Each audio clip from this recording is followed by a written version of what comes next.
Welcome to Micro-Digressions. This is Spencer Case, and this is episode 51. It's a new year, 2024, first new episode of 2024, and I'm doing some things differently this time. This is the first episode that I will record video for. You should be able to find this episode on YouTube, as well as the podcatchers where you normally find it in purely auditory form. So New Year is a good time to start thinking about new beginnings and new life and things like that. But I think it's also a good time to reflect on what is past, the people we have lost in the previous year, be they celebrities or people we know personally. I think this is a good time to reflect on the topic of death. And, I've heard this term, the human condition. I'm not sure exactly what that means, but I take it something like the fundamental facts of human life that pertain to everyone, abstracting away, the particularities of individual lives.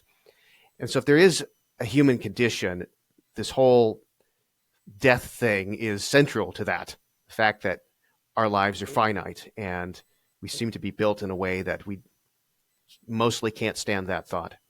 So here to talk with me about this issue is my friend Travis Timmerman from Seton Hall University. Travis, how are you?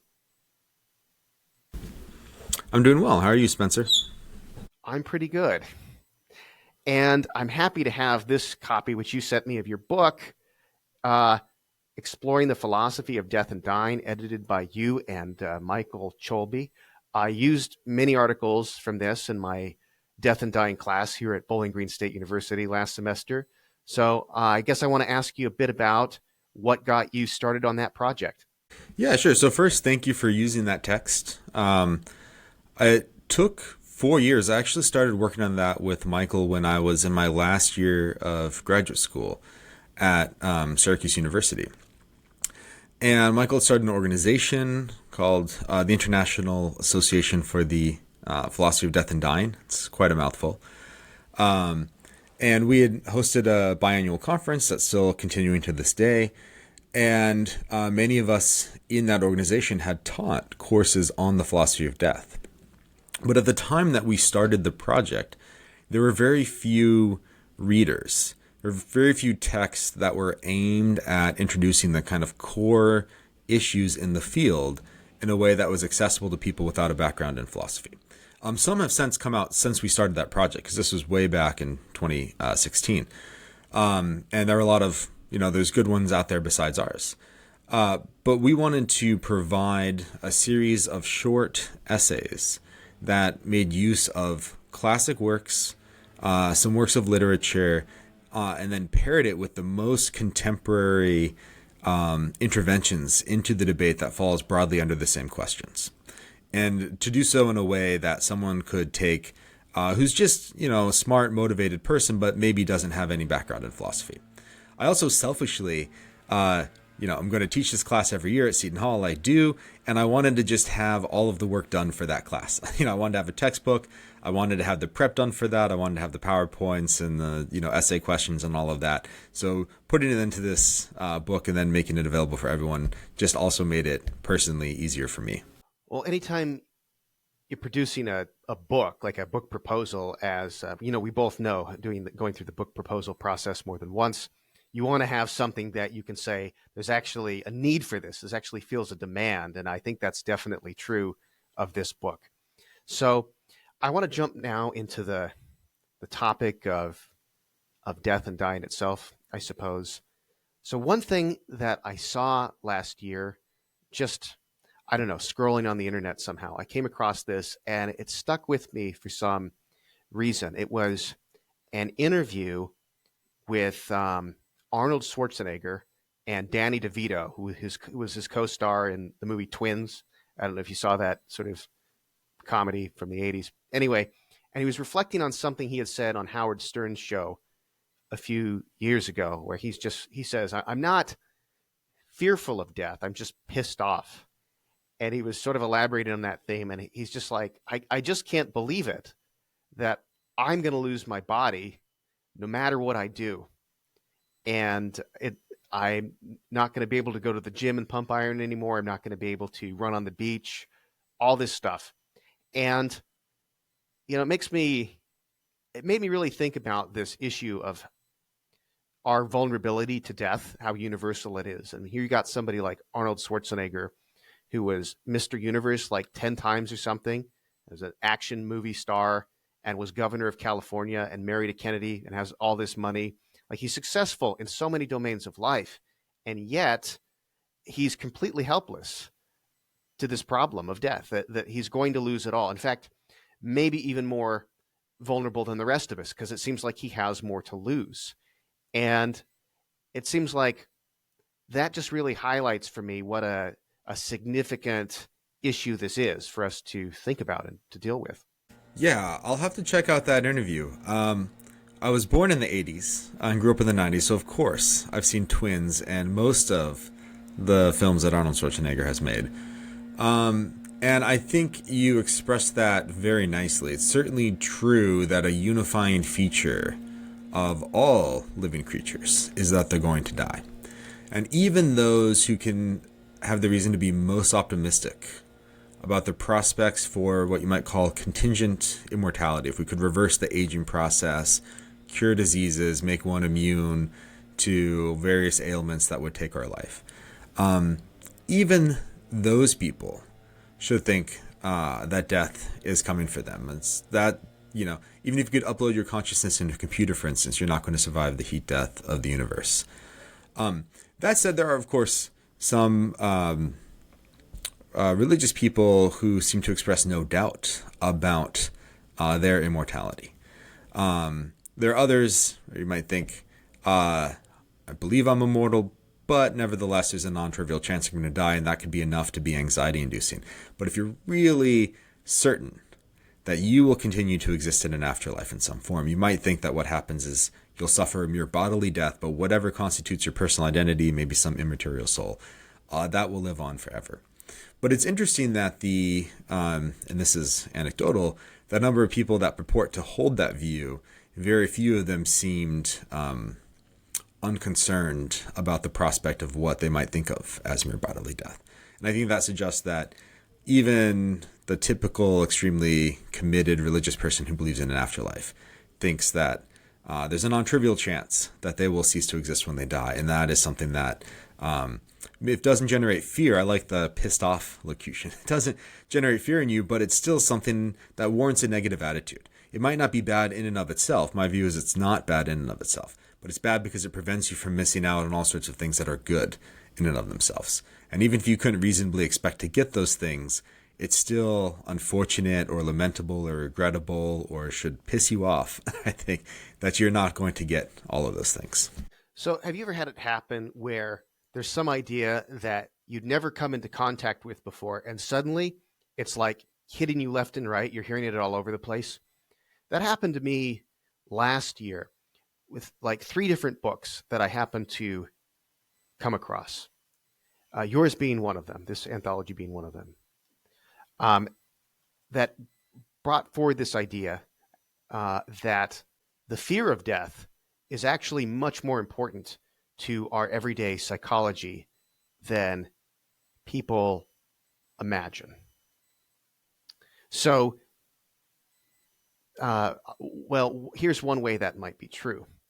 So, according to Oliver Burkeman, the author of 4,000 Weeks, Time Management for Mortals, he says that the real problem with scheduling advice, people trying to fit everything in their schedules, is they haven't actually reckoned with the fact that they're mortal and that they have to make these trade-offs.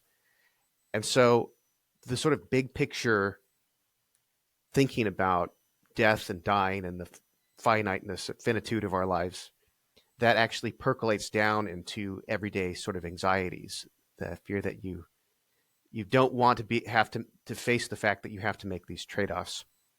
Another place I came across this is Miguel Unamuno's view, which was in the tragic sense of life, where he sees like ordinary ambition, like the ambition of artists to create a great work of art, probably my ambition to write some really great piece of writing, which is a huge motive for me. This is actually a sort of subliminated desire for immortality, the desire for a kind of terrestrial immortality. Even if it's not true immortality, it sort of extends your influence or something beyond your mortal lifespan in a way. And he sees people who are seeking some kind of legacy. It's actually a fear of death that is motivating them. And the third place I came across this was the psychologist Ernest Becker.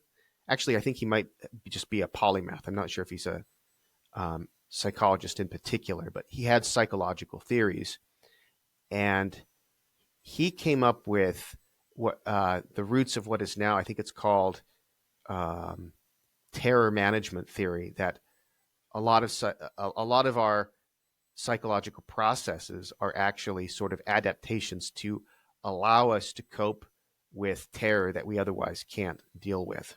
So he suspects that, you think that kids first hear about death and they're appalled and horrified to learn about this, this thing, death, that's going to come and take everything away one day. But then you grow up and you're like, oh, I'm not scared of death. I'm just going to live my life to the fullest. And when my time comes, my time comes. Or at least I hear a lot of adults say this. And he thinks that this might be like a very carefully cultivated self-delusion, right? Where we conceal from ourselves just how terrified we are of this. And it actually sort of like this delusion can crop up in places. It's always sort of there in the back of our mind. He has one great quote from somebody else whose name I forget. But he says, the skull grins in at the banquet. It's like, oh, that's a great line. Like, no matter where you are, no matter how fully you're living life, there's always that needling bit of uncertainty, that needling bit of like anxiety over this fundamental fact. And so I don't know if those theories are true, but they're interesting, and I'd never heard them before. And I was interested on your take on this issue. Yeah, I'm happy to give my take, which I must admit may not be exciting, and at least wading into the evidential value of terror management theory. There's not much that I can say since I'm not a psychologist.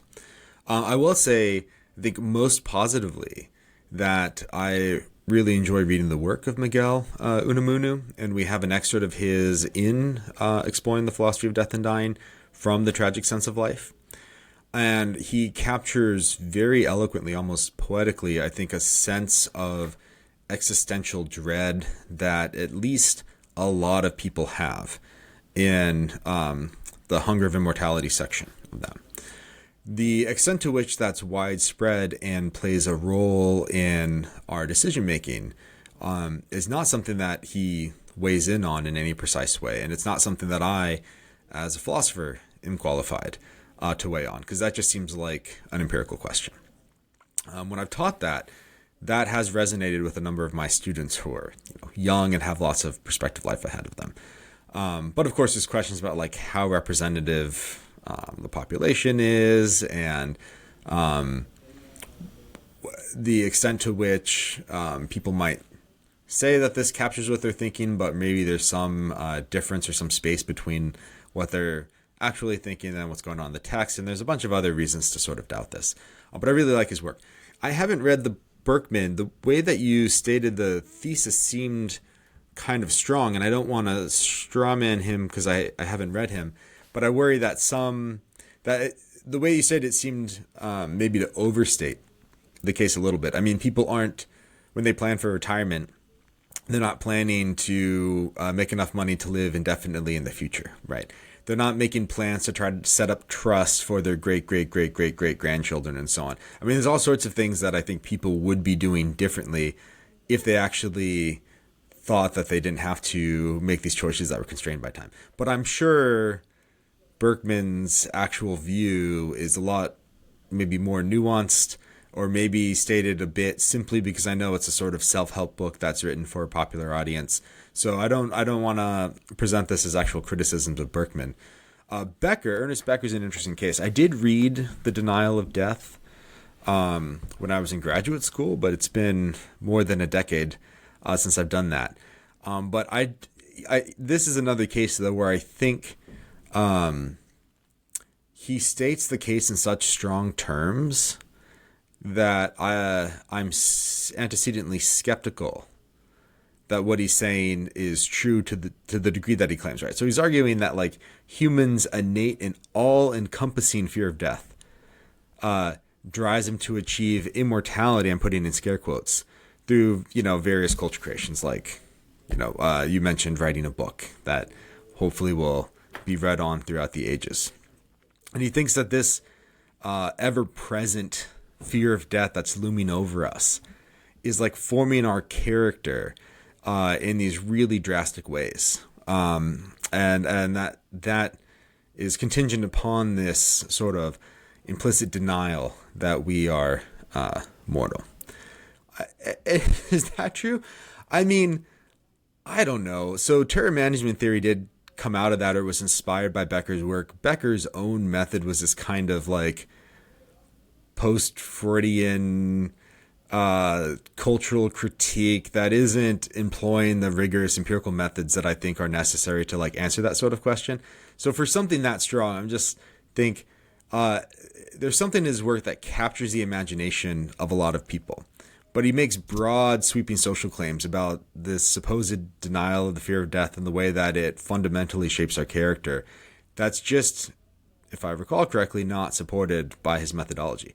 Now, that's not to say terror management theory isn't well supported by the science. That's, I think, a more modest claim about this just conflict between having a kind of desire to continue living, at least for a very long time, if not indefinitely, while also realizing that we're going to die.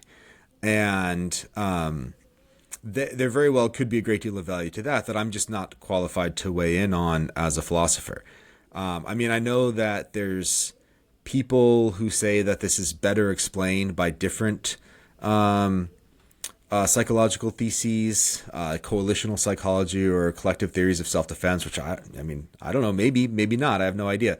But there's a range of alternative explanations in the psychological literature that have been offered as critiques of terror management theory that could very well better explain the data that I'm not qualified to weigh on. And I know that there's like, replication problem in general in the sciences and with respect to terror management theory as well. So those are all complicated things that are above my pay grade. And that's why I'm happy to sort of sit on my armchair and think about, would immortality be good? How should you feel about it? Would death be bad? Without having to weigh in on these more complex empirical questions. Well, since I have read the Berkman, I will say I think the idea is not that people like don't literally know that they have a finite amount of time, but I think the idea is like the practical implications of finitude tend to elude us, and we tend to like put off thinking, what is it that I'm going to have to prioritize? What's going to go by the wayside? So that seems plausible to me. But yeah, I don't know about some of these really strong claims. I get that sense with Becker too. It's like, yeah, even he seemed to think, yeah, this seems kind of unfalsifiable. Like, how could you ever argue against, like, you're motivated by some subliminal thing that you think you're not motivated by, and it confirms my theory that you can't detect that it's there. So I think some skepticism is warranted about some of this, but I still had never really thought about this idea that perhaps the fear of death could be playing like a much larger role than we realize. It doesn't not just something that crops up in our psychology if a maniac is chasing us with a knife or something like that. I want to move on to what death is. So there was this discussion of this. Is it flipping open to the legal definition of death here from the Uniform Determination of Death Act, and it gives a definition here that like no philosopher could love, right? Like that was my reaction to that. So I'll just read it. So this was passed, I think, in 1981. Was it the Sorry, yeah, 1981, the Uniform Determination of Death Act. That one. Yes. Yeah. Yeah. So it says an individual who has sustained either irreversible cessation of circulatory and respiratory functions or irreversible cessation of all functions of the entire brain, including the brain stem, is dead. Okay. So a couple of things jump out at me about that. One, it's a disjunction, and maybe this is just a bias of philosophers, but every time I see a disjunction in a definition, I'm like, what do the two disjuncts have in common? You know, and the other thing is, if you look at that first disjunct there, that would seem to imply, am I right? Am I right about this? Right? Like if you lost both irreversible, you lost circulatory and respiratory functions irreversibly. And how would you know irreversibly? Like it seems like you couldn't know that at any determinate point. Like if there was some sort of way that both of those functions could be artificially sustained, like indefinitely, like who's to say whether you could one day there'd be a technology for you to recover those functions. But also, even if it's guaranteed that you couldn't recover them, it seems like this is compatible with your brain functioning and your being conscious and alive and I guess I can't say alive, conscious and talking to me, and yet you would be dead by this definition. Right. That's right. So there's a lot to say about this. First, this is definitely not, and I don't think any philosopher ever accepted this as a definition that picks out the necessary and sufficient conditions for being dead at the most fundamental level. Really, this was proposed as a way to determine whether somebody is dead. I mean, that was the practical purpose of it. So it wasn't presented as like, what is, if we're doing a conceptual analysis of death, what is that concept picking out in the real world? And let's give a joint carving account of that.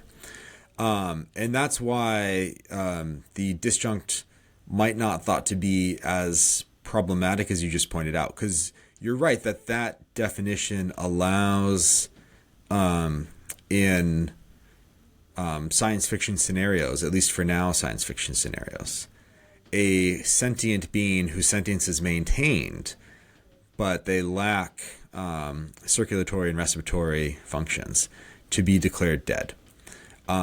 But in practice, at least as of now, if that first disjunct is satisfied, then you're not going to have somebody who's conscious.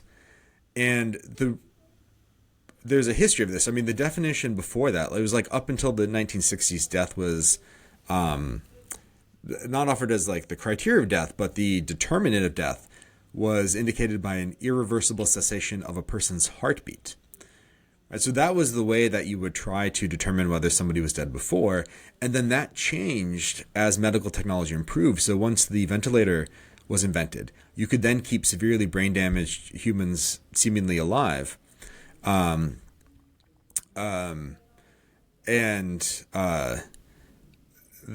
they would be dead on this way to try to determine death.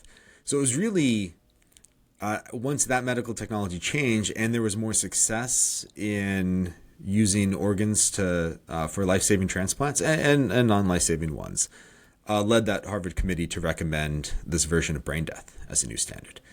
And just like that first definition, as medical technology changes, then it looks like whether somebody would be considered dead on this determinant of death would change.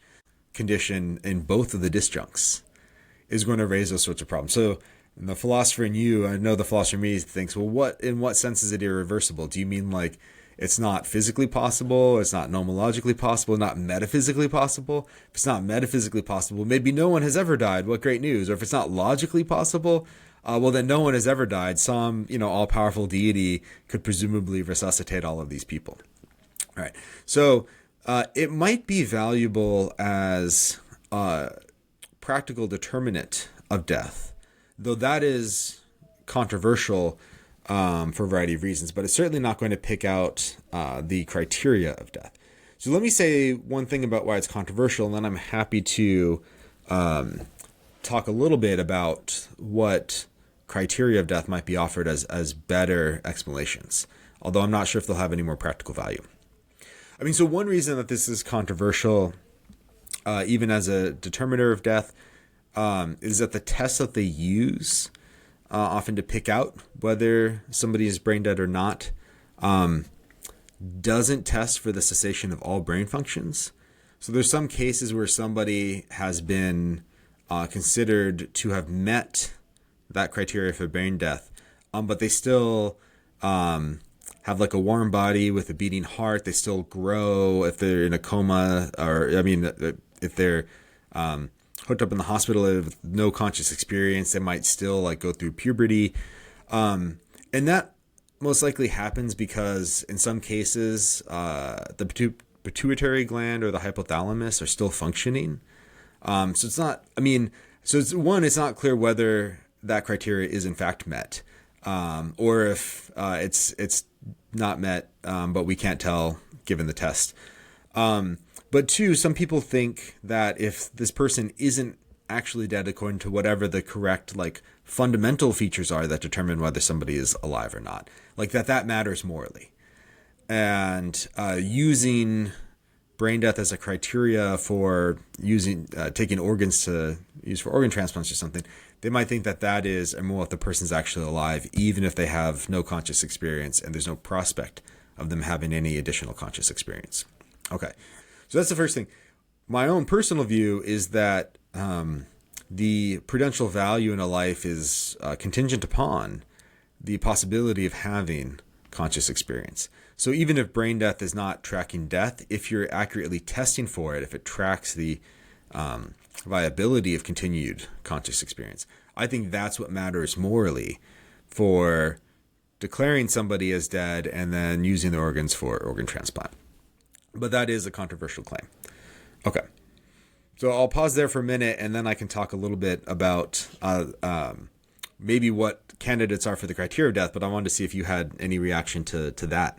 Well, my reaction is to ask a question that might take us on a completely different sort of digression, but what the hell? It's my podcast. I can do that. So I share your intuition that it seems like, from my point of view, at least, definitely, it seems as though what's death versus what's permanent cessation of consciousness, but not death. I don't really care so much about that, right? Being in a permanent coma seems as bad as being dead to me, right? On the other hand, I do have these intuitions, like if somebody were to shoot one of the people you described, one of the bodies, to describe it neutrally, you described, that is still growing and breathing and all of this, but there's nothing going on upstairs, like consciousness wise, that still seems something bad has happened. That could just be a misleading intuition, but it's still one that I have. I'm wondering your reaction to that. Yeah, I mean, I can feel the pull of that intuition, and I think I'm not sure if misleading is the right word to describe it, but I think someone that holds my view has the explanatory resources to account for that. So, I mean, people might think that there's posthumous duties to those who are passed on. You might think that you owe it to someone, either because it's good for them to fulfill a promise or satisfy their desires even once they're dead, or because you think there's moral reason to do so irrespective of whether it affects how well their life went for them. And causing bodily injury, if they're hooked up in a ventilator, could reasonably thwart what you can expect. Would thwart what you reasonably expect lots of people's desires to be. In the same way that you could expect that they probably wouldn't want you to dig up their grave and desecrate their body. You might think there's just some uncertainty here. So if you're needlessly killing someone who's not an organ donor and hasn't agreed to have their organs used to save other people's lives if they're no longer conscious, even if it's a small chance, that just seems like a, gratuitous way of cutting off potential. I mean, who knows what medical technology will allow people to do decades in the future. And if you're cutting it off to just shoot someone for, I don't know, the way to fill in the details of the case makes it sound like they're just doing it for fun or because they don't care or whatever. Like that seems bad because you're taking a sort of moral risk with no, no higher payoff that you get from doing that. So there's ways to fill in the details differently where then I would maybe think that would be okay under certain conditions. But the most immediate conditions that I imagine when you give a case like that makes me think there's lots of things that we could say about why someone is doing something, if not wrong, at least extremely vicious and morally risky and condemnable in various ways. Okay.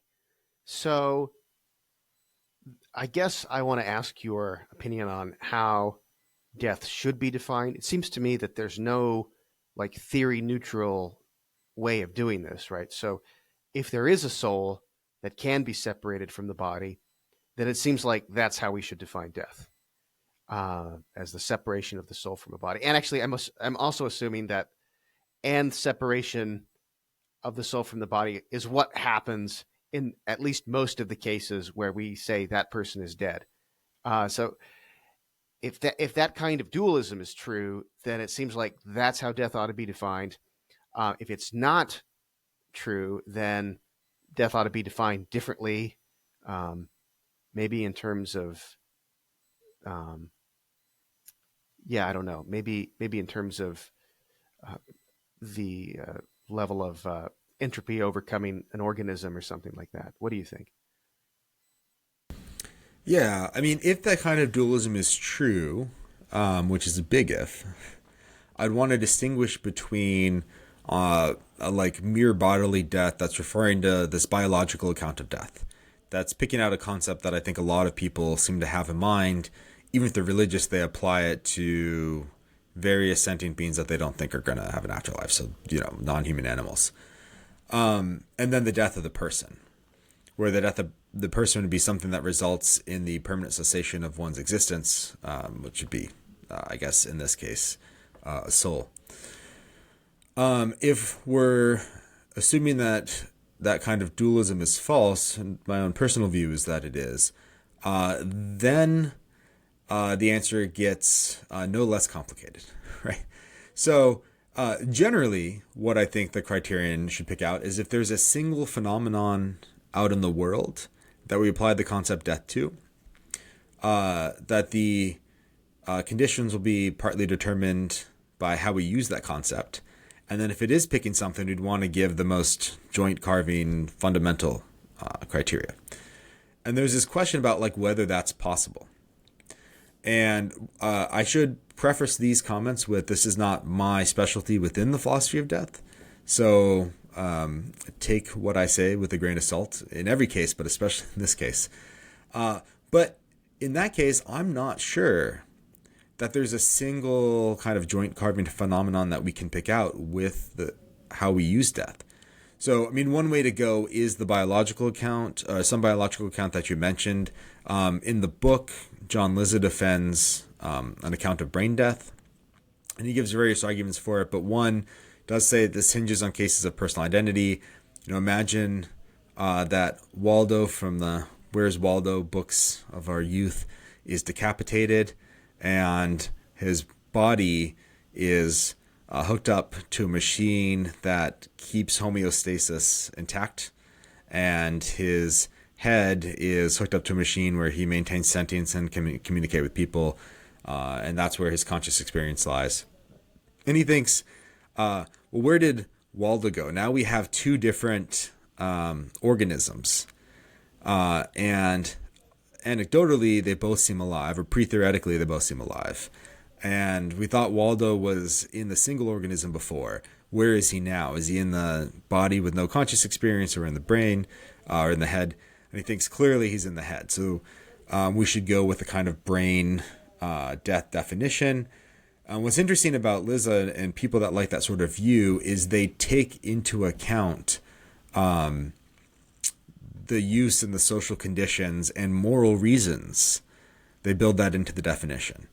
And contrasting with that in the book, we have Michael Nair Collins give the one that you alluded to earlier. So he gives a purely biological account. Was just when entropy overwhelms homeostasis. So his view in the organism, the living organism in question, be it human or non-human animal or a creature that's not even sentient, like bacteria. When that organism no longer resists entropy, when its ability to preserve physiologic stability is lost, or when the organism has transitioned from consuming energy and actively maintaining homeostasis to disintegration and decay, and then he thinks the organism has died. That's what the concept of death picks out at the most fundamental level. And maybe that's right, or maybe Liz is right. I don't know. Or maybe they're both wrong. We use the concept of death in a way that extends beyond organic creatures. Right now, it's often just in like science fiction. We refer to like sentient robots dying in narrative fiction, but that might be a reality in the near future.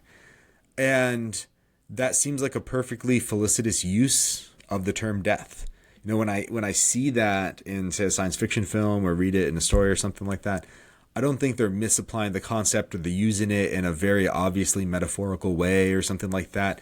I mean, they're picking out something that results in the permanent cessation of a being that had an interest in continued future or something like that.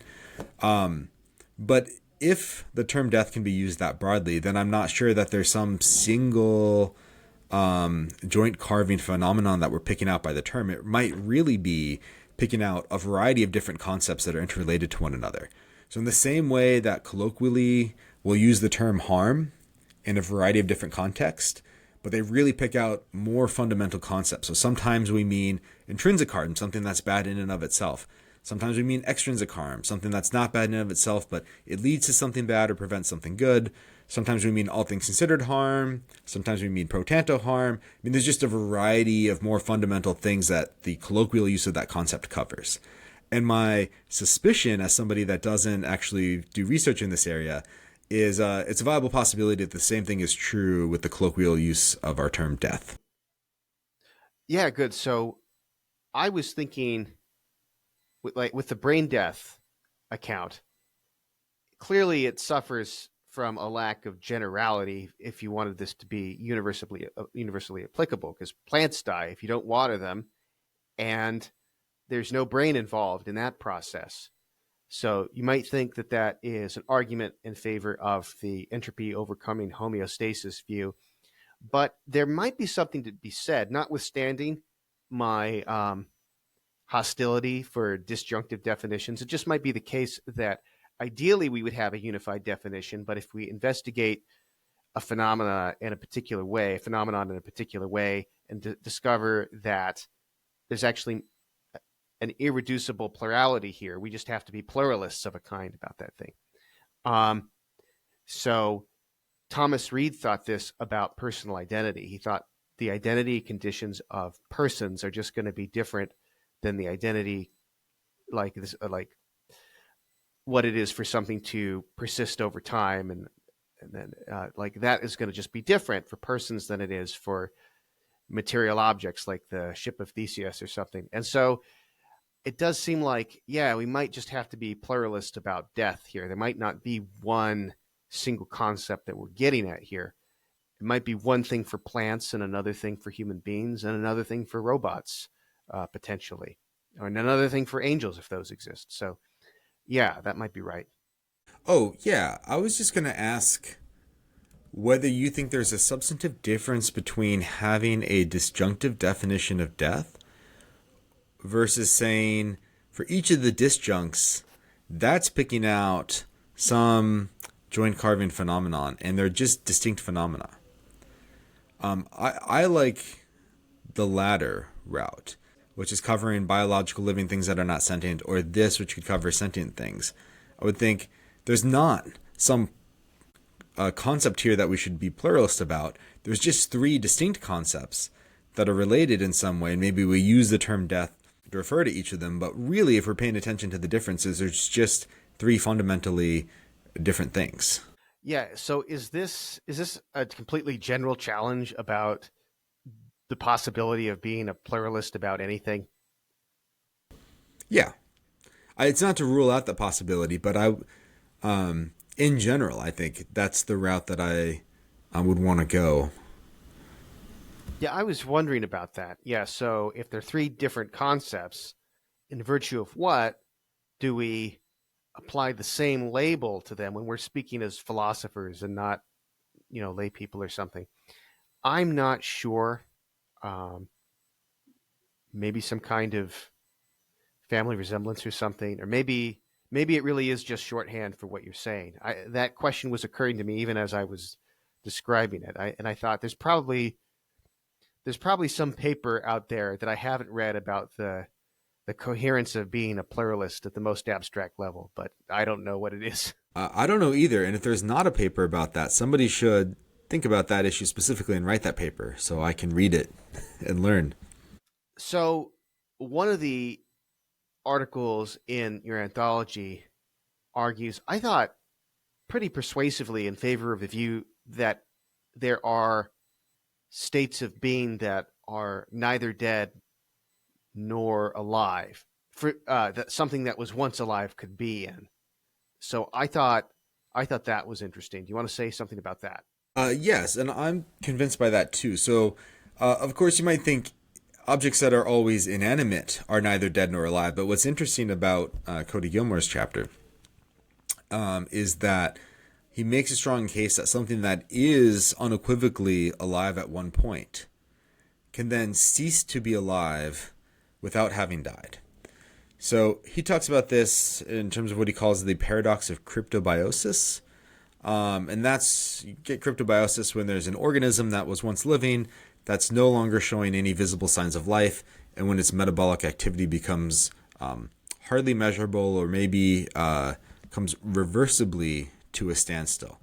So the real life examples that he uses are a frozen embryo in a lab, or to take a creature, a tardigrade, I hope I'm pronouncing that correctly. It said it's a tiny insect-like animal with 8 legs and a multi-lobed brain. Sounds horrifying.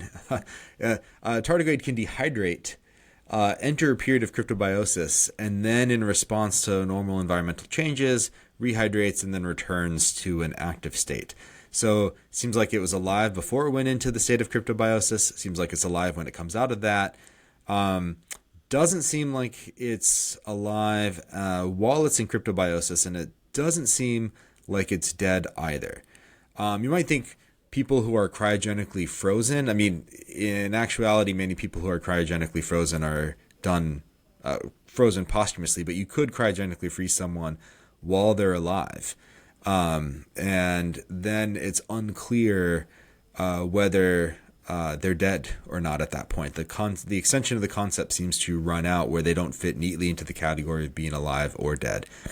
And then one other science fiction example, because I love those. Fred Feldman, I believe it's in his book Confrontations with the Reaper, has an example where imagine you take a rat or some rodent or some living creature that's made up of hundreds of millions or trillions of living cells. And you can put it into the machine, and what a machine does is it separates all of the living cells without killing any of the living cells that compose the creature in question. And the rat, it seems, definitely went out of existence when you put it into the machine. But all the living parts that made up the rat, all of those still continue to live. Did the rat die in that case? Maybe. I don't know what death amounts to exactly, but that seems like at least another candidate where the rat ceased to exist without dying. A sponge, you can literally do that with a sponge, even in the actual world, without any special technology. You take it and run a cheese grater over it or something and chop it up into bits, and then it can reassemble. Is it the same sponge or not? I don't know what the identity conditions for sponges are, but all the cells can still be there. Right. Yeah. Yeah. So this raises interesting questions about identity conditions, and as you mentioned earlier, whether we should think they're different for persons and non-persons. But right. Yeah. You could do that same thing with that sea creature and sponge. And It's unclear. Maybe the sponge goes out of it. I mean, even if you could put it back together, it seems like the sponge went out of existence. But maybe no living part of the sponge went out of existence. So maybe it just ceased to exist without dying. So you said, I guess tardigrades look like insects. Have you not seen what a tardigrade looks like? I have not. Yeah, we need to get your live reaction to seeing the pictures of these things for the first time. We've got to hear it. Okay. Now that I've Googled it, I have seen these. I have seen depiction of these. I just didn't remember or associate the name with these pictures. But my goodness, they are adorable. I don't know why there aren't more plushes of these for children, or why they're not the center of like children's television shows. Adorable little creatures. You don't think they look freaky? Oh no, of course. I mean, yeah, of course they do. They look like they haunt my nightmares. Yeah. As soon as I Googled it and saw the picture, it revived the memory in me of seeing those pictures before. I must have suppressed it because they look so horrifying. Okay, I actually have seen a tardigrade, a stuffed tardigrade for children. I've actually seen that. Really? Amazing. That's amazing. Yeah, so I think a zombie snail is another candidate for something that's neither dead nor alive. You know what this is? This is way more horrifying than tardigrades. I mean, this is horrifying enough that it belongs in the discussion of natural evil if we're going to do the problem of evil in a philosophy of religion class. So you can look this up, although later on YouTube you'll get some videos of this. That there are. I already Googled it. I'm looking at photos of alleged zombie snails. What's so horrible about them? They look weird. Is there something else that I should be concerned about? Yes. So here's the deal with those things. They look weird. It's not a species of snail. It is a snail that has a parasite in it that grows inside of it into a worm, and then the worm takes over its antenna and causes it to go to the top of a tree branch or something where it will be eaten by a certain species of bird, and then it will then the parasite will then continue its life cycle in the gut of the bird, and through the droppings, the snails will pick up more baby parasites that will take over it and turn it into a zombie. But yeah, it's really freaky. And then just before they get eaten by the worm, they stretch out and make the snail's head look like a worm that is attracted to the bird. It's the most grotesque thing in nature, I swear. But that's a thing that I think is a snail in that state alive. I mean, not really. It's not in control of its own biological functioning. Its biological functioning has been co-opted for the life cycle of another creature. Yeah, that's a really interesting example that I have been spared of until this moment. And it's horrifying, and it shows why nature is overrated. Yeah, that'll take your love of nature down a few notches, hearing about that one, I've got to say. So I guess I want to move on then to discussions of the badness of death or the lack thereof. Maybe we should talk about these arguments from Epicurus that death is not a harm for the person who dies, and they strike me. They're like some of these arguments, like Anselm's ontological argument strikes me this way. It's like you should be hit by the fact that some kind of trick is being pulled on you, and your job is to figure out what the trick is, because obviously this kind of reasoning can't work. So why don't you go ahead and do you want to introduce the paradoxes, or should I? Whatever your preference is. Do you have a preference? Okay, I'll go ahead. So there is one.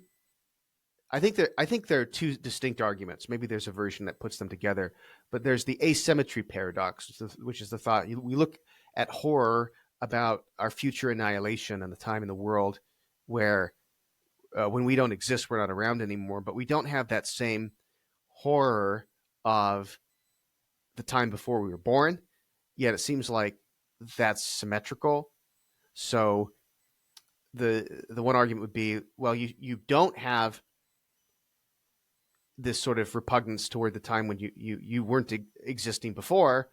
There's no relevant difference between this and the time after your death. Therefore, you should not have that sort of aversion or repugnance toward the time that you're dead either. And the other one is the no subject problem, or the no subject paradox, which states that you have to be present for something to harm you, right? You can't be harmed by something that is around when you're not. Like if there's a tiger that escapes from the zoo in like some other city, it can't harm me because we're not in the same place. And the thought is like death is like this. Death can't harm you because by the time death has arrived, you're not here anymore. You're gone. So it seems like there's no subject of the harm of death for you with regard to your own death. So these two arguments, I hope I have presented them somewhat fairly, are supposed to show that death is not a harm. And there are a number of philosophers responding to show where the reasoning goes wrong with these. Yeah, I mean, you did a very nice job summarizing both of those. So let me take them in turn. Let's start with the asymmetry one, which can be at least traced back to Lucretius, who was an Epicurean. Now, one thing I want to say as someone who's not a historian, but just reading Lucretius's epic poem De Rerum Natura, where he makes this argument, I think I can say this without being anachronistic. He, at certain parts of that poem, seems to be addressing people's fear of death, because he mentions in the English translation, like people seeing decaying corpses and sort of imposing an experience on that and feeling anxiety as a result of that. So one way to read the argument, which I think is not anachronistic, is he's arguing against the view that we should think death is intrinsically bad. Because we don't think that it was intrinsically bad for us to have lacked those experiences before we were born. That's not something that merited fear in and of itself. And non-existence after we're dead parallels that in the relevant respects. And trying to impose experience on corpses is just misleading. There's nothing going on there. And the thought is like, maybe once you recognize that could assuage our fear. Now, on that reading of the argument, I think that is right. And this presents two versions of the argument that you see play out in the contemporary literature that John Fisher has nicely separated, but that's not always separated in literature. So there's an attitudinal version of the symmetry argument that says our attitudes towards our prenatal and posthumous non-existence are relevantly similar. And since we shouldn't have negative attitudes towards our prenatal non-existence, and we definitely shouldn't fear it, we should have symmetrical attitudes towards our posthumous non-existence. I don't think that's a stupid argument. And then there's the kind of evaluative version of the argument that's not about attitudes, but about whether the event that brought you into existence could be, all things considered, bad for you, and whether the event that takes you out of existence, namely your death, could be, all things considered, bad for you. And that version of the argument holds that it's not bad for you to have come into existence at the time that you were, rather than earlier. And since we should think these things are symmetrical, we should likewise think that it's not bad for you to go out of existence the time you will, rather than later. And it's that version of the argument that I think does not work. There's some trick that's going on there, and that can be revealed by being more precise in our characterization of the argument itself. Okay, so the relevant sense of bad for, I think, has to be all things considered bad, which includes not only intrinsic harms, but being deprived of intrinsic goods. On my view, and the most popular view in the literature, death is bad only extrinsically, only insofar as it prevents you from missing out on additional good life. Now, you might think, could the event that brings you into existence be bad for the same reason? Because it deprives you of additional good life. And that actually is a tricky question. So, for most people, they're going to think, no, that is not bad for me. It wasn't bad for me to be born at the time that I was rather than another time. And there's different explanations you can give of that. So I was born in 1986. Would it have been good for me to have been born in 1976? Well, not obviously, because if I were born 10 years earlier, chances are I would die 10 years earlier and I wouldn't have more good life. I might even have less good life if I think life where I'm deprived of modern technology and medicine. I mean, not that like 1970s didn't have that, but it was less good. I mean, it's a continuous scale. And who knows what the future is going to hold. And if I died 10 years earlier, I might miss out on some, major breakthrough.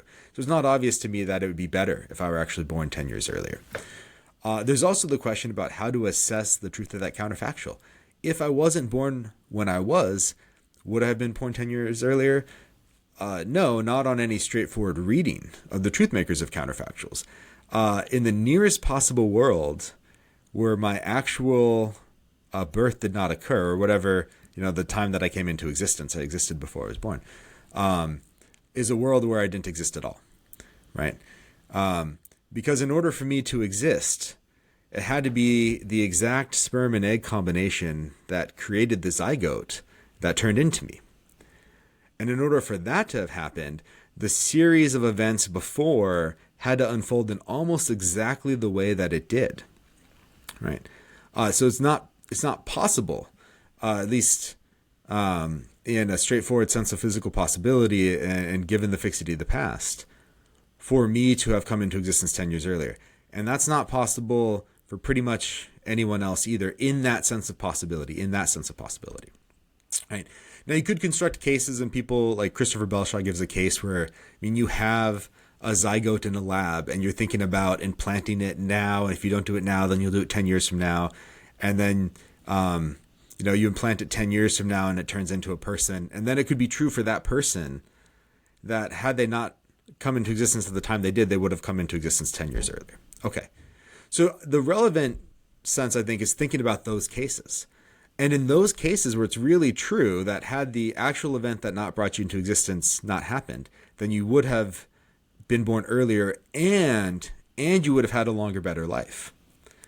Then I think you really were deprived of additional intrinsic good. And that really could warrant negative attitudes. It's just not the situation that many of us find ourselves in. For almost everybody that's thinking about this, if we didn't come into existence at the time we did, we wouldn't have existed at all. Okay. So one more thing that I want to say about this, I want to get your reaction, and then I can go on to the no subject argument. Right. So on my view, there's not much to be said for the fact that if we that the worlds in which we existed earlier and had a longer, better life are very far away, right? I don't want to restrict the relevant range of comparison to those worlds, because if I do that, then you could make a symmetry argument that we'd have to do the same thing about death. And that, I think, is not a way that people would want to go upon reflection. So if you imagine, and maybe this is getting a little bit science fiction-y, somebody that's in such chronic pain that they have a constant net negative well-being as a result of some genetic condition, the world in which they exist and have a very positive well-being would be very far away. It might even be that there's no possible world where they exist and have a net positive well-being if the suffering is a result of a genetic condition and their genes are a necessary condition for them to have come into existence in the first place, right? But nevertheless, I think they're warranted in having negative attitudes towards their net bad life and longing for a very good life, even if the world in which they live a very good life is a counter possible or it's very, very far away. Okay. So then if I'm going to be, symmetrical, I'd have to say the same thing about birth. So why couldn't someone wish that they were born much, much earlier in time and had a much longer, better life, even if the world in which that happens is very, very, very far away, right? And there are far away worlds where that could happen. I mean, could imagine a shorter period of time between the Big Bang and the creation of the Milky Way galaxy, and everybody's death date being held fixed in external time. That's a possible world, maybe merely metaphysically possible, and it's very far away. But that fact, I don't think prevents us from having a fitting attitude towards missing out on the good that comes from that world. Okay. So anyway, that's a long way of saying someone could still press me on my view and say, well, if you're admitting those worlds for your death that are very far away, if you can lament that, I want to live in a world where I'm immortal or I live hundreds of thousands of years of a happy life. I do want that. And I regret that I don't get it, or I'm not going to. But it's very far away. Why can't I do the same thing about worlds that are very far away where I was born earlier? Okay. So my answer to that is you can. You can do that. And it's perfectly fitting to do that. But I don't, and most people don't, because they don't care about those worlds over alternative worlds where they have a much higher well-being. So in actuality, they just want more good life. And they're indifferent between whether that more good life comes holding their birth date fixed and tacking on extra life at the end, or holding their death date fixed and tacking on extra life at the beginning. In fact, most prefer holding the birth date fixed and tacking on extra life at the end, because in the salient versions of those cases that we imagine, our thick self is held fixed, so to speak. So that's a way of saying the things that have affected the type of person that we are, not the conditions for personal identity, but just the type of person that we are things that we have an attachment to. In this, I mean, Elizabeth Harmon has written on this. Frederick Kaufman has. Nagel, I think, was the first one to make this sort of argument in the context of death. But I mean, there's lots of things about me that aren't necessary for my personal identity to be maintained. I like philosophy a lot. I'm a huge fan of The Simpsons. Not super original, I know. I'm a vegetarian. I have a certain group of friends. I live in New York. I like to see plays. I mean, there's all sorts of things about my interest that would be different if I were born at a different time. I would have different friends that would have led me down a different path. I very well could have picked a different career. The bands that I listen to would be different, the genre of music that I enjoy, the films, all of that stuff. People have an attachment to that. And the most salient alternatives to the actual life where we maintain all of that but have more well-being are worlds where we hold our birth date fixed and then extend our death date. But if someone really had a different set of preferences and they wanted to, a historian that was, I'm so fascinated by the 1950s or something. I wish I were born in the 1950s and then got to live forever. I think that that's a perfectly reasonable attitude to have. It's just, given our psychological dispositions, that's not going to describe what the actual person wants. Okay, so that's a long rambling answer, but that's how I would understand the symmetry argument and then take down the version of it that has to do with the badness of death rather than our attitudes. Okay, so you make two assumptions that bear on the modal considerations that I want to challenge. One is you seem to be accepting the essence of origins sort of story where you are necessarily the product of like a particular sperm and a particular egg. And then also you seem to assume that like that particular sperm and particular egg both could not have come to be together and create you except in a very, very narrow range of circumstances. There aren't a lot of nearby worlds where those would have found each other, So I don't know about either of those. Like the second one, it just seems too hard to compute. I don't know how you could feel so confident about that. And the first one, it seems like is actually wrong. I mean, it seems like I could have had slightly different colored hair. That seems like it's true. I'd have to have different DNA for that to be true, I think, or make it eye color or something like that. Imagine some physical feature of me was slightly different. That seems like a way the world could be, and it would still be me, and it wouldn't be a look-alike. And likewise, like it doesn't seem like I could be my genes because I could have had a biological twin. There could be two people with my genes, and I couldn't have been both of them. So I'm a little skeptical of the story that I am necessarily the product of a particular sperm and a particular egg, And I'm also just not sure how you would compute like the rarity of that happening. Like I don't know. Yeah, these are good things to push me on. I'm not. So you're absolutely right that I was assuming those in my response to the symmetry argument. I didn't mean to suggest that I'm super confident that either of those claims are right. Philosophy's hard, and I'm not super confident in most philosophical theses that I accept in the sense of being more confident in them than alternatives. Right. So you could have a different color hair. There's certainly a sense in which that counterfactual is true. So you're right that I make both of those assumptions in my response. I'm not, and didn't mean to imply that I'm super confident in either of those claims. Philosophy's hard. And for difficult questions, my credences tend to be split between lots of viable views. But I am more confident in that than its alternatives. And I think I'm more confident, at least in a sense that's necessary for my argument, than the alternatives. So are there logically possible worlds where a numerically identical sperm, numerically distinct sperm fertilizes the same egg in question and results in a zygote with slightly different DNA that leads to a different hair color? Would that be you? I'm inclined to say no, but even if it would across possible worlds, I wonder if in the actual world it's true that had we not come from the zygote that we in fact did, then there's nothing that parents or their parents or their parents' parents and so on could have done to have brought us into existence where personal identity was maintained.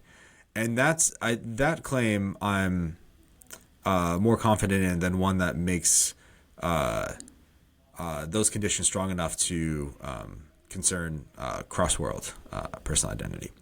So I think that would be enough for my argument to go through.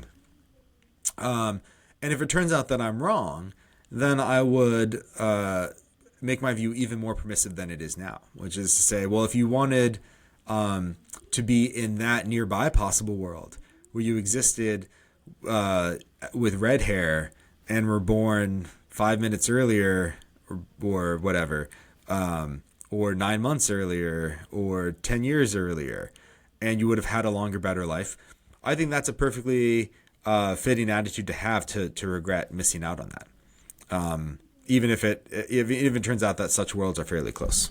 So I was also wondering this, which is, suppose you have technology keeps improving and life expectancy keeps going up and quality of life keeps going up gradually, like forever. Okay. So, and suppose you only get to be born once. There's no reincarnation. So if it happens that the sperm and the egg, like this, an identical sperm and identical egg combined in the future, that will just create somebody very Travis-like, but it won't be you. Okay, so given that assumption, there's this weird thing, like you're being born in 1986 seems like in one sense it's a misfortune, because if you were born in 2086, you would have had like a longer, better life. And if you were born then, well, that seems like a misfortune, because if you were born in 2186, well then, and so on. So it seems like that's under those conditions, being born is actually like could be described as a harm just as much as your death. It's like it's an event that gives you life, but it's also an event that limits how much good you have in your life. Yeah, that's absolutely right. That setup reminds me of the paradox about the everlasting wine bottle. So you have like a bottle of wine that gets twice as good every single day, and you're going to live forever. And then there's a question about is it rational to open it on any day? You might think, no, because whatever day you choose to open it, if you just waited one more day, it would have gotten better. And that's just going to, compound exponentially if you're living forever. But then if you never open it, that seems like the worst option of all of them. So the introducing the infinite in that case, I think, presents that puzzle. But it also, the example is nice because it also illustrates something else that I think is really interesting and underappreciated about the badness of death, which is you should not care about how extrinsically bad it is, except insofar as it makes a difference to your net receipt of intrinsic goods. So that's very abstract, but the thought is, if you can get any more additional value in your life, you should take on any amount of extrinsic disvalue to get that good. So like in a sense, that would, any time that you're born would be maybe all things considered very bad for you, because if you weren't born then, you would have been born later and then had even more good life. But you should be happy, all things considered, that you were born and that you have a net good life, and you should be willing to trade any finite amount of good life for any amount of extrinsic disvalue. To use a philosopher's term, there'd be a lexically prior relationship between the two. So that's all abstract, but like here's a case that I think illustrates that, and then I'll see what you think about that. So suppose that somebody is taking a plane somewhere, and the plane is crashing, and then they're going to possibly die. And if they don't die in the plane crash, they know, let's suppose, that they'll die tomorrow in a car crash, right? But if they survive the plane crash and die in a car crash, what would happen if they hadn't died in the car crash is that they would have lived, let's say, like 100 more years, and then died in a train crash. This poor unfortunate person. So the setup is, if they don't die right now, they'll get one extra day of good life, and then if they don't die that tomorrow, then they'll get an extra 100 years of good life. And the crucial thing is, the death now is much less bad for them than their death would be tomorrow, because the amount that it would deprive you of would be 1 day rather than 100 years. And the point is, like, but that doesn't matter at all, except insofar as it makes a difference to how much good they get in their life. And you get one extra day of good if you take on the death that's much, much, much worse.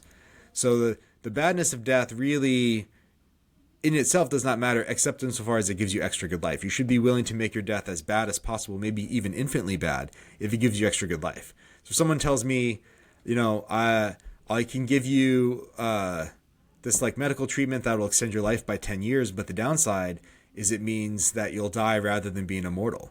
Do you want that? Say, yes, please give me the extra 10 years of good life, even if it deprives me of an infinite amount of good life. It's still more good life. All right, so I think that the example that you give nicely brings out that point. All right, now let's hear what you have to say about the no subject problem. Yeah, so that one, I think, is more of a sleight of hand than the symmetry argument. And really, I think the question of when the subject is harmed or when death is bad for you is underspecified. And what the Epicurean benefits from is a trade-off between different senses of bad for, such that no matter how you answer the question, they can pick one precise sense of bad for where the answer to that question seems implausible. They might say, like, well, how could your death be bad for you once you no longer exist? And the implicit background assumption is that the bad for in question is intrinsic. And you might wonder, well, how could something be intrinsically bad for you at a time that you don't exist and then don't have any intrinsic properties, right? Okay. So really what I think is when someone asks you the question, when some Epicurean tries to pull this trick on you and say, when is your death bad for you? They really could mean something more precise. And if we go through each of the precise questions that they could be asking and the deprivationist has a straightforward answer to it, then there's no problem at all. So I'll just go over, I think, the salient ones. Maybe they're not exhaustive, but I have a paper in the Australasian Journal of Philosophy where I go over the ones the list that I think is exhaustive. And then I try to show on each of these more precise questions, there's a straightforward answer to give that's not problematic at all, right? So, I mean, one thing you might be asking is, what time is it true that somebody's momentary well-being is higher than it otherwise would have been? That's what you might mean when death is bad. So when is it true that had your actual death not occurred, you would be better off at that time than you would be if your death occurred? And the answer to that question depends upon whether deceased people have well-being levels. In a way that you might analogously wonder, do deceased people have wealth? Or do they have $0, or do they have no net wealth? And whatever the answer is to that question, it's a tricky metaphysical question. There's a straightforward answer to this question about death. So if deceased people have well-being levels of 0, as people like Neophyte think, then the answer to that question is the times that you would have been alive had your actual death not occurred and had a positive well-being level. It's just obviously true, conditional on the assumption that the deceased have well-being levels. If the deceased do not have well-being levels, if there's not even a well-being level of 0, it just doesn't make sense to ascribe to them a well-being level, then the answer to that question is at no time. But that's not problematic to say. Your death could still be extrinsically bad for you, and it could be the case that there's no time that your momentary well-being level is lower than it would be had your actual death not occurred, because there's just it's undefined to compare some value to no value at all. Right? So that then the answer sort of seems weird, but once you think about the question being asked, it's actually not weird at all. The other thing you could ask is, what time is it true that somebody's like total well-being, that the amount of good that they've had in their whole life, what time is it true that that is lower than it would be had their actual death not occurred? Fred Feldman gives the answer at all times. But he seems to be assuming, and that whatever makes it true that one world was actualized rather than a different world where you lived a longer life, that was true for all times. So I don't know if counterfactual determinism is true, but if it is, then Fred Feldman's answer to that question is spot on and uncontroversial. Now you might question that and say, no, I think, the truth makers of these claims are different, or it would be indeterminate for a while, and then maybe it'd be determinate at some later point in time. And then I say, okay, well, whatever the answer to this metaphysical question that you give, then that'll just fill in the answer to this question about when is it true that your total well-being is lower in the actual world than the other. And that shouldn't be problematic by my interlocutor's lights, whatever their commitments are. Okay. And then the last question that you might be asking is, what time does death occur? And that's a distinct question that depends on what the correct criterion of death is. That's controversial for the reasons that we gave before. So is it when entropy overwhelms homeostasis, or when the homeostasis stops, or is it when there's a death of, or you have irreversible cessation of the brain function, or is it something else? Again, I don't know. But whatever the answer to that question is, there'll be a straightforward answer to this question about when is it true that the bad event of death occurs. And there's other more precise questions you can be asking too. I think there's a straightforward answer to all of them. So the challenge for the Epicurean then is to tell me precisely what you mean when you're asking the question, when is death bad for the person that dies, such that I can't give an answer to that question that doesn't commit me to some implausible metaphysical claims. And I don't think there is a way to do that. So I'm thinking now of a case like the one you described, where your actual death is due to one thing. Like, suppose you're killed by Mike Myers in the actual world, but had you not, you would have been killed by Jason Voorhees 2 days later. So the question, when are you harmed by your actual death? Well, you're harmed in those 2 days because you would have had a life worth living for those 2 days. But then after that, you're no longer being harmed by your death because your well-being would be zero anyway because of this other cause of death. So, what do you think of that case? Yeah, I think that's a very good and interesting objection to the deprivation view, which says that your death is bad for you extrinsically insofar as it prevents you from getting these additional goods. And then you can ask about cases where the event of your death is overdetermined or the event of your death preempts a death that you would have had a short while later. So I like the horror case. You can, for people that are averse to fictional cases, I'm not, you can give, I think, very plausible, realistic cases as well. One that appears in the literature a lot is a case of somebody dying in war. Civil War soldiers killed, and had they not been killed in that battle, they would have been killed in a battle 2 days later. something along those lines. And then my favorite view of the badness of death, and the most popular one, would say that that person's death wasn't very bad for them because it only prevented them from missing out on a couple days of good life. And you can, furthermore, to really like twist the knife for people that like this view, you can prevent your friends' deaths from being bad for them by overdetermining their death. So I consider a case in a paper where your friend needs a kidney transplant, let's say. This is a slight variation of it. And if they get the kidney transplant, they'll live, let's say, decades longer of good life.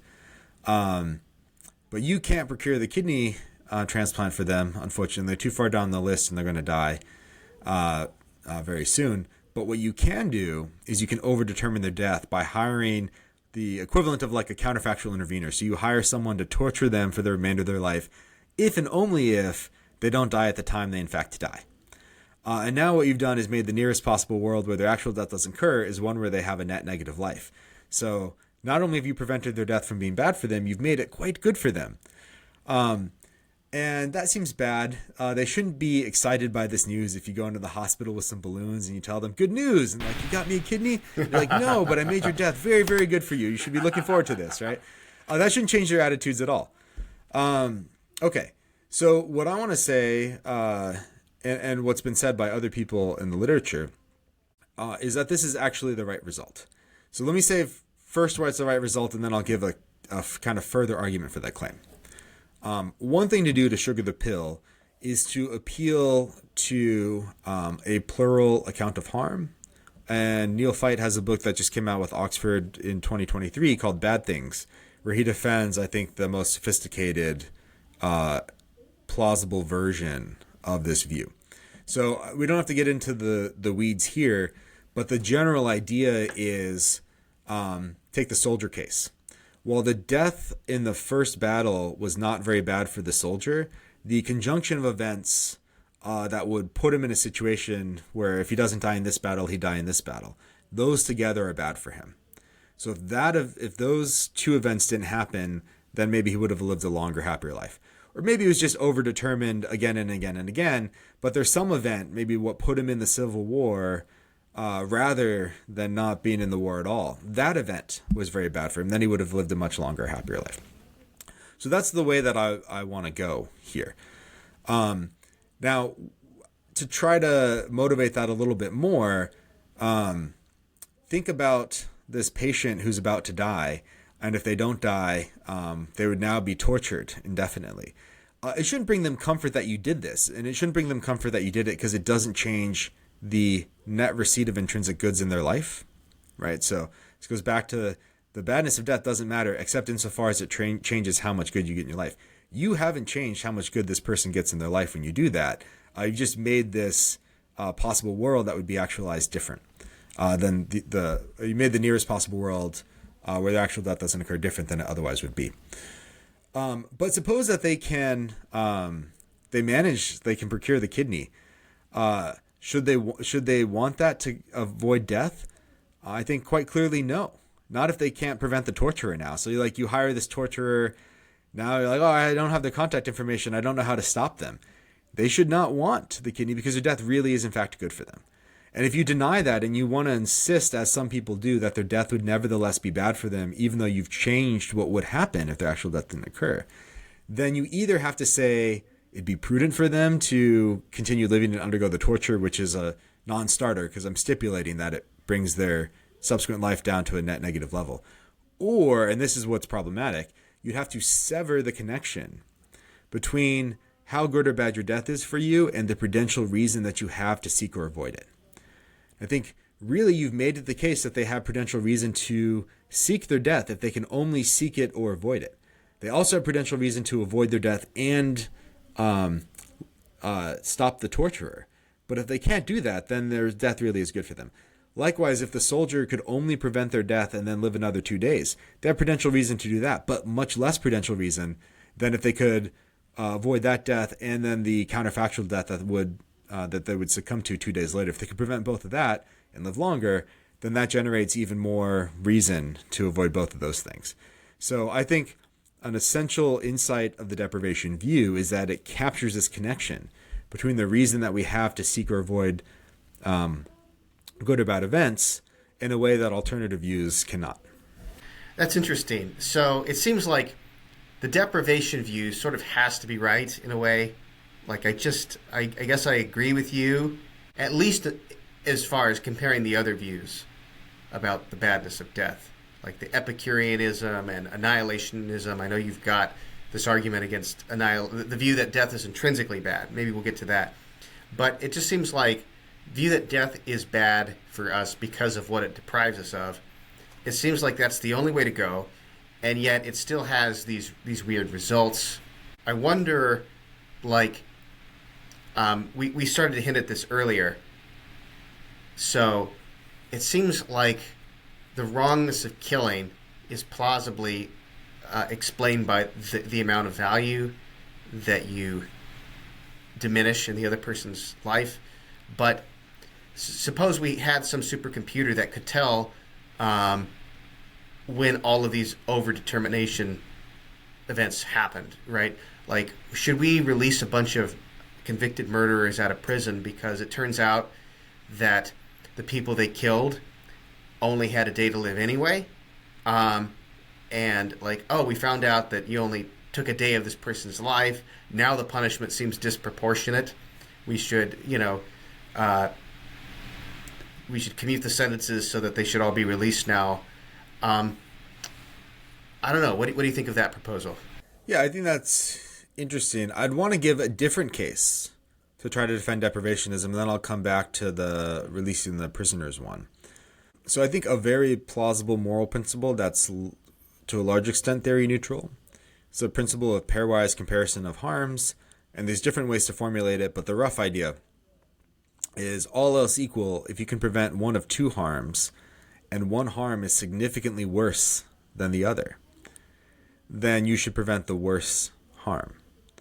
And the all else equal clause is supposed to account for things like desert. So if one person deserves and the other doesn't, or if there's questions of distributive justice and so on, so we're imagining everything's equal, you can prevent one of two, you should prevent the one that's substantially worse than the one that's substantially less bad.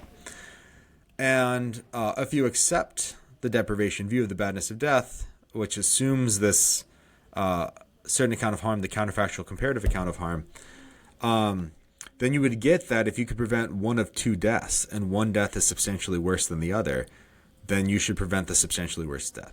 And that seems exactly right to me. So if we have this supercomputer, I think as you put it, that can tell us which deaths are overdetermined, and you're in a position where you have to cause one of two people to die. There's no third option to prevent anyone from dying. But if I cause person A to die, that will be overdetermined. There's a million other people doing it too. And if I cause person B to die, I will be preventing person B from living, 100 years of good life. It seems to me quite clear that you should prevent person A from dying, and a good explanation of that is something like the pairwise comparison, the principle of the pairwise comparison of harms. Okay, so does this mean we should let prisoners out who were convicted for murder, but it turns out that the people that they murdered had overdetermined deaths? Well, I think no, but that's, or at least not obviously, and the reason is wanting to punish prisoners, or the punishment isn't supposed to and shouldn't be neatly tracking how harmful their actions were. So you might want it in as a deterrent for other people. You might want as a matter of desert, maybe you think they deserve it if they don't know the death is overdetermined. They thought that they were doing something really bad, or they would have, even if the death wasn't overdetermined, and that indicates a really bad moral character, and they should be punished for that reasons. So I'm not even assuming, say, a retributive account of punishment, but just that there's a range of explanations for why we might want to punish people, that it includes retributive considerations, that would allow us to say we should still keep those prisoners in prison, even if it turns out that they killed somebody whose death was overdetermined. But this raises another issue that I think is a serious problem in the public that not a lot of people have thought about, but a few philosophers in the literature, the death literature, have written about, which is it's often assumed that the death penalty is the worst punishment. And that there's a lot of opposition to that in virtue of the fact that it's supposedly the worst punishment that you can give someone. But if the deprivation view is right, it's actually how bad it is going to vary tremendously from prisoner to prisoner.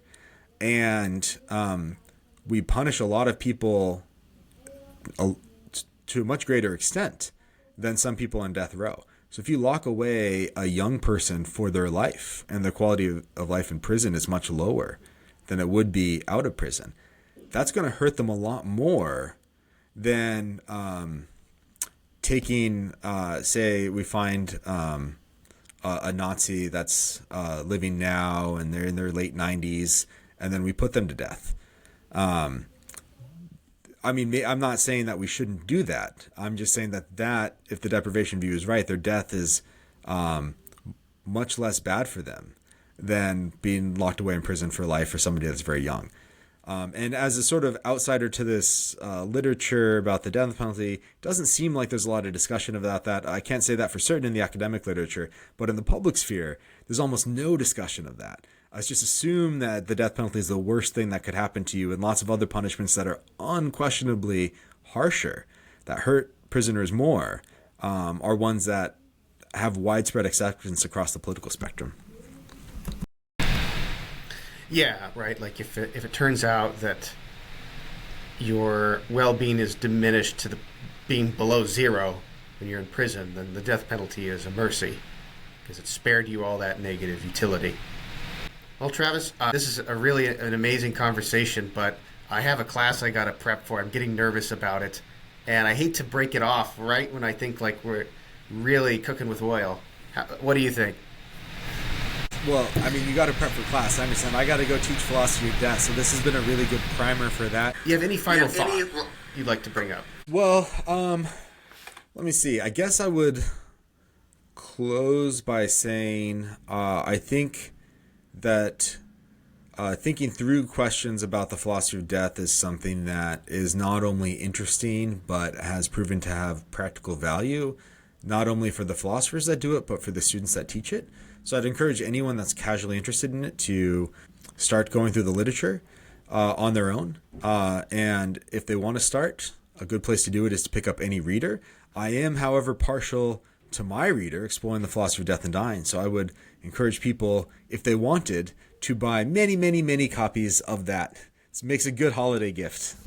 Yeah, no, it's great. It's great. Well, all good things come to an end, just like your life. So, thank you for joining me, Travis, and thank you all for listening, those of you who have listened this far.